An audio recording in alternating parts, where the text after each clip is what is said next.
Thank you so much Ashutosh ji. और department of justice को, government of India को मेरा कोटि कोटि नमन। आज अंतर्राष्ट्रीय महिला दिवस के अवसर पर मुझे मौका दिया गया कि जेंडर सेंसिटाइजेशन इन पुलिसिंग का क्या रोल होता है इन टर्म्स ऑफ, अगर हम एंगेजमेंट विद पब्लिक मानते हैं, क्योंकि पुलिस की हमेशा से एक छवि ऐसी रहती है कि अनअप्रोचेबल है, इनएक्सेसिबल है।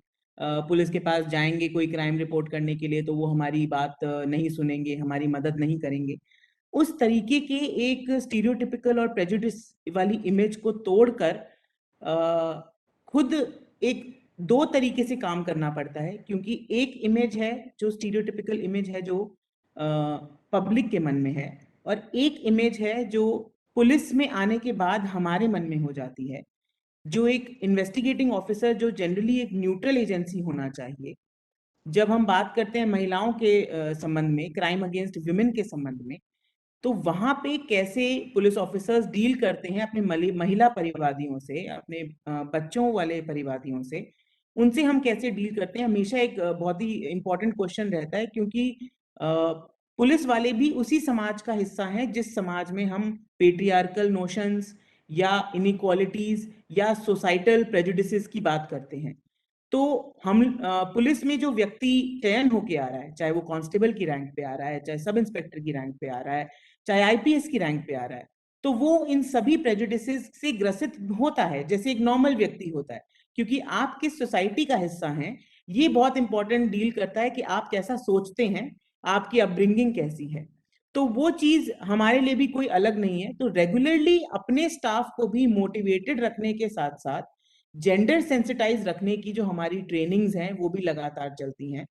और मैं आपको ये बताना चाहूंगी कि महिलाएं पुलिस विभाग में जब आती हैं, तो क्योंकि ये विभाग हमेशा से एक मेल सेंट्रिक विभाग माना गया है, मैस्कुलिन क्वालिटीज का विभाग माना गया है, जहाँ पे आप इनफैक्ट अगर हम बॉलीवुड मूवीज की बात करें तो वो भी जब पिक्चराइजेशन करती हैं महिलाओं की, तो you have to be a lady Singham और a Mardaani to be acceptable as a good police officer.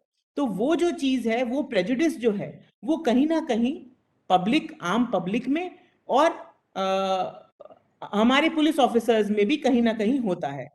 तो मैं अगर अपनी बात करूं कि जब मैं दिल्ली यूनिवर्सिटी की छात्रा हूं, लेडी श्री राम कॉलेज से पास आउट हूं, मैं पूरी जिंदगी मैं दिल्ली में रही हूं, और जब मैं आईपीएस ऑफिसर बनी तो राजस्थान कार्डर जब अलॉट हुआ, और जब मैं यहाँ पे आई तो बहुत ही स्टार्क डिफरेंसेस मुझे समझ में आए। हमेशा आपको एक लेडी आईपीएस ऑफिसर या वुमन आईपीएस ऑफिसर की तरह टैग किया गया, जबकि आप एक ही एग्जाम देकर निकले हैं। तो वो जो प्रेजुडिस है जिसकी हम आज बात कर रहे हैं, जो ब्रेक द बायस या इनइक्वालिटी की जो बात कर रहे हैं, वो एक सोच से है जो विद इन ऑर्गेनाइजेशन भी रहती है, और ऑब्वियसली सोसाइटल अपब्रिंगिंग और थिंकिंग में तो है ही। But why do we need women in policing? Why is it important कि ज्यादा से ज्यादा महिलाएं पुलिस विभाग में आए? उसके लिए मैं आपको बताना चाहूंगी कि सबसे पहले तो लीगल कंपल्शन है। लॉ में बहुत सारे प्रोविजंस अब ऐसे हैं कि while you are dealing with या तो महिला परिवादी, या आपका अगर अक्यूज भी कोई महिला है, तो पुलिस उसे अरेस्ट करने के लिए अगर जा रही है, या उससे बात करने के लिए जा रही है, या स्टेटमेंट्स रिकॉर्ड करने हैं, तो you need a woman police officer which is mandated by the law. So that's why you have to have women officers in the police force. Secondly, lot of states are having 33% reservation for women in their police force. This is a very welcome step, because मैं खुद ये feel करती हूँ कि being a woman, I am somehow more empowered in the police department, because I am easily approachable. I can talk to my both male and female complainants easily, and they also have that उनके लिए भी वो accessibility वाला जो question है, वो कहीं ना कहीं वो बैरियर जो है वो खत्म हो जाता है जब वो महिला को अपने साथ देखते हैं। और सबसे इंपॉर्टेंट बात कि क्यों नहीं महिलाएं पुलिस में हो। हम हमेशा बात करते हैं कि महिलाओं को हर विभाग में महिलाओं का रिप्रेजेंटेशन होना चाहिए। 50% पॉपुलेशन है ग्लोबली हमारा, तो क्यों नहीं वो हर फील्ड में इक्वली हों? Why should certain professions be designated for women and others be designated for men? I think it should be completely a choice, and that's why need for women in police force is definitely there, and we are moving towards a better society definitely. Rajasthan में जहाँ मैं काम करती हूँ, Rajasthan state में 33% reservation for women है आज की तारीख में, और कोशिश यही रहती है कि ज्यादा से ज्यादा महिलाएं जो हैं वो पुलिस की वर्दी पहने, पुलिस विभाग में आए, ताकि वो जो अप्रोचेबिलिटी और एक्सेसिबिलिटी का जो क्वेश्चन है वो कहीं ना कहीं खत्म हो। जहां तक बात हम करते हैं जेंडर सेंसिटाइजेशन की, जब एक पुलिस विभाग जेंडर सेंसिटिव होकर किसी भी क्राइम को डील करता है, और ये मैं पर्सनली फील करती हूँ क्योंकि ये मेरा चौथा जिला है बतौर एसपी, और मैंने ये फील किया है। मेरा पहला जिला एक ट्राइबल जिला था जहाँ पे ट्राइबल विमेन थी, बांसवाड़ा, जो बहुत ही ज्यादा मुखर नहीं होती हैं, उनके साथ जो चीजें होती हैं वो बता नहीं पाती हैं। And secondly, tribal societies are much more sexually open societies. They have a kind, they do not treat sexual activity as a taboo. So I also got an opportunity to learn about certain customs which were actually empowering women. Second जिला मेरा एक Haryana bordering Churu था, उसके बाद जयपुर में मैंने काम किया है। वहां पे एक सिटी पॉपुलेशन से मेट्रो पॉपुलेशन में एजुकेटेड वुमेन की जो प्रॉब्लम्स हैं उसको मैंने डील किया है, और आज मैं यहाँ पे अलवर में कार्यरत हूँ। अलवर में because it's part of an NCR, because यहाँ पे अलग अलग विभिन्न यहाँ पे यूपी और हरियाणा दोनों से बॉर्डरिंग एरिया है, मेवात क्षेत्र है, यहाँ पे हर तरीके की कास्ट के लोग रहते हैं, पॉपुलेशन है, a huge amount of population from the scheduled caste and scheduled tribe communities also live here. So there is a huge mix of cultures, and I feel that women are reporting crimes in a better way today. NCRB की data को हम हमेशा ये देखते हैं कि crime is increasing, but I take it in a very positive way that if crime against women का registration is increasing, that means more and more women are now speaking up.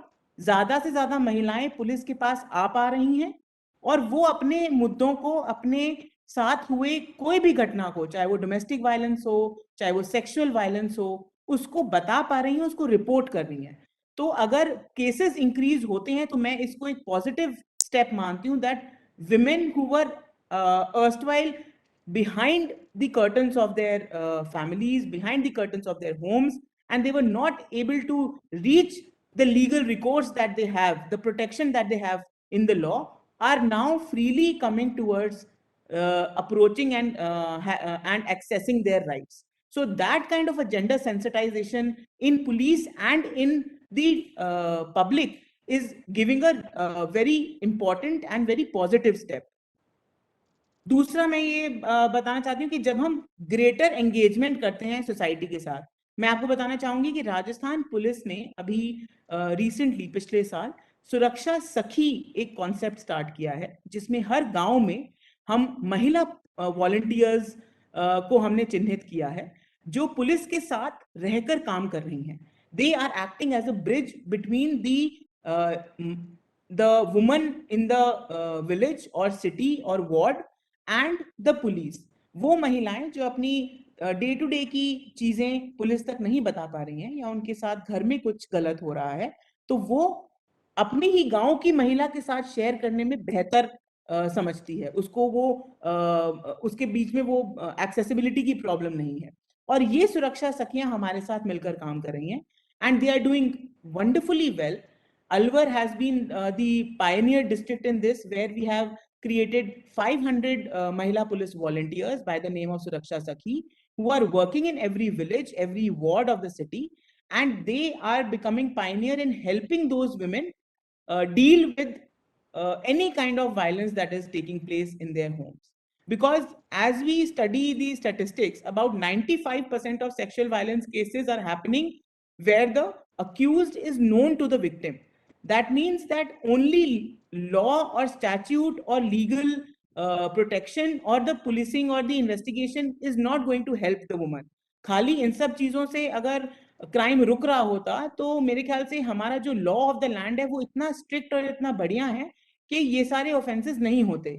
लेकिन इन offences को रोकने के लिए जब तक police public partnership नहीं होगी, जब तक कम्युनिटी एंगेजमेंट नहीं होगी, तब तक ये चीज हम नहीं रोक पाएंगे. क्योंकि हम यहाँ पर देखते हैं अलवर में specifically 99% cases in Alwar of sexual violence are either happening within the home, I mean relative or by the family members, or somebody who's known to the victim. उसी गांव का होगा, उसी क्षेत्र का होगा, उसके साथ जानकारी होगी, कोई पापा का दोस्त होगा। इस तरीके से जो चीजें आ रही हैं वो ये बताती हैं कि जब तक हम घरों से डील करना शुरू नहीं करेंगे, जब तक हम कम्युनिटी एंगेजमेंट और जेंडर सेंसिटाइजेशन को घरों में स्टार्ट नहीं करेंगे, क्योंकि सोसाइटी में जरूरत है इसकी, तब तक अकेले लीगल डिपार्टमेंट या लीगल प्रोटेक्शन से हमें बेहतर परिणाम मिले उसकी थोड़ी कम संभावना है।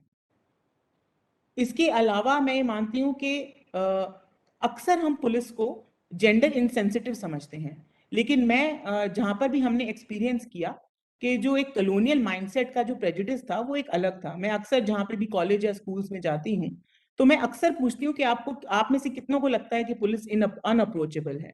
तो around 50 to 60% people raise their hands.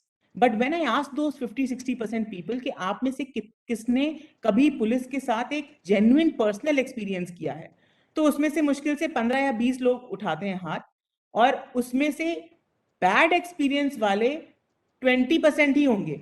80% of them have had good experience, personal experience with the police.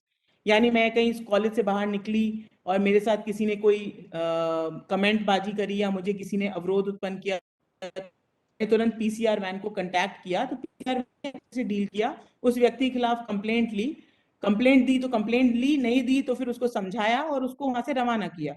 तो they had a good experience, and of course some of them, because we are part of the society only, we are not people who have been dropped from Mars or Venus, we don't have, हम कोई अलग type के लोग तो नहीं है, इसी society का हिस्सा हैं।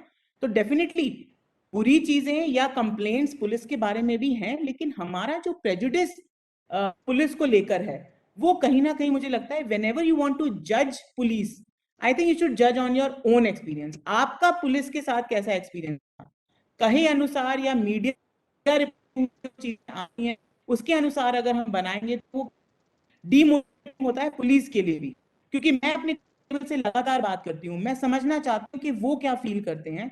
तो डेफिनेटली मुझे कहीं ना कहीं ये लेकर आता है कि मैम हम इतना काम करते हैं, हम दिन में लगभग हम 16 से 18 घंटे तो मिनिमम काम करते हैं, उसके बाद भी हम एक थैंकलेस जॉब में हैं। तो कभी ना कभी हमें ऐसा लगता है कि यार ये क्या नौकरी है, हम क्यों इसको कर रहे हैं। तो उनको मोटिवेशन के लिए सिर्फ एक व्यक्ति थैंकफुल हो जाता है, I think that makes them so happy.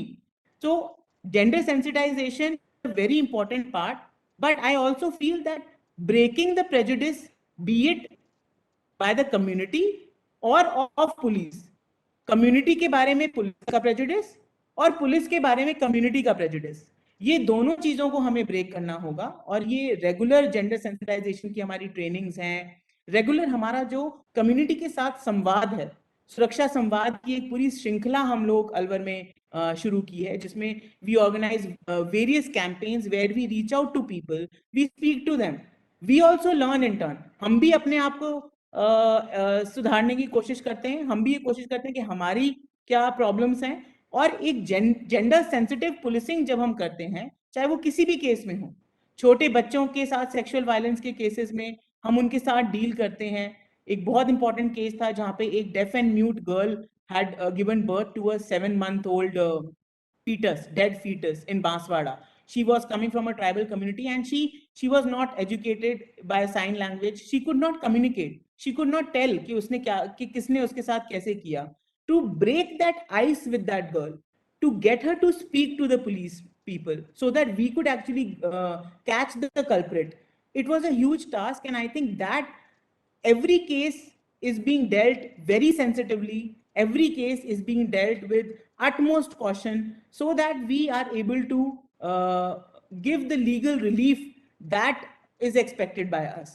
Of course, the judgment has to come from the courts, and honorable court does do that. But investigation अगर proper होती है तभी वो prosecution और conviction तक ले जाता है। तो gender sensitization in investigation, in dealing with the complainants from the police is very important factor, and we are trying to engage with the community to help learn ourselves and also break that barrier and prejudice. But I feel that greater public engagement and greater messages of public police partnership are definitely yielding good results. Though we are in a transition society, yes, there are certain things that we need to change, and we are ready to change. And of course, those kinds of things are also coming from the public also. So lesser number of false reporting, if happens, it definitely creates a better image of the public, and it makes investigating officers more sensitive towards their gender sensitization. And definitely एक बेहतर तरीके से deal करने वाले police officer के पास की ख्याति भी बहुत जल्दी पहुंचती है, तो लोग उसको बहुत ज्यादा रेवर भी करते हैं और उनकी तारीफ भी करते हैं और उनमें विश्वास भी रखते हैं. तो I am sure that more and more police force will be working towards it, and we are definitely trying to work towards it. And I hope that the legal department, the advocates, and the judiciary, when all of us work together, then definitely एक बेहतर approach towards crime against women and children लेकर हम लोग आगे बढ़ सकते हैं. Thank you.